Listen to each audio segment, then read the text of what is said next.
Bwana Yesu asifiwe. Bwana Yesu asifiwe tena. It's here your brother Ashashidaj again. Ni 2026, mwaka ambao ni mwaka tunaamini ni mwaka wa mapinduzi kwetu, ni mwaka wa baraka tena utakuwa kwetu. Pendwa, ningependa tuongee na nyinyi kidogo.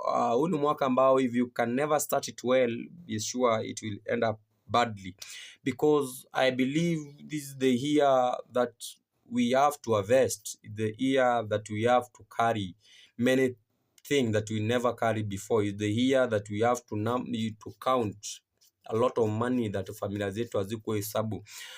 Let me tell you this year will be lucky to you, not lucky, will be positive to you if you only know to unlock your true potentials. Potential number one, I am here with the potential number one.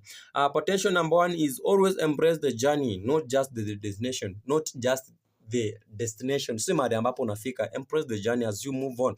Every step you take, my brethren, let me tell you, every step you take, even the step which looks to be the hardest one, it is the step that takes you to who you become. It's the step that sharpens you to who you become. Bwana Yesu asifiwe.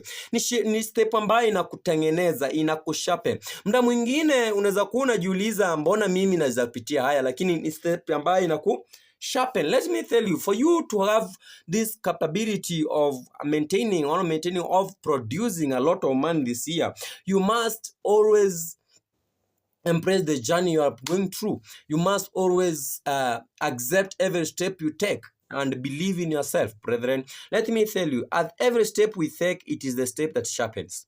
It's the step that makes us to be that clean. Hallelujah. Brethren, I want to assure you, if you take every step seriously, we are going to go far. Meet tomorrow for the second potential of us to be uplifted. Hallelujah. Mpendo, na kama uko pale unanisikiza na bado hujaokoka, tafuta kanisa ingie.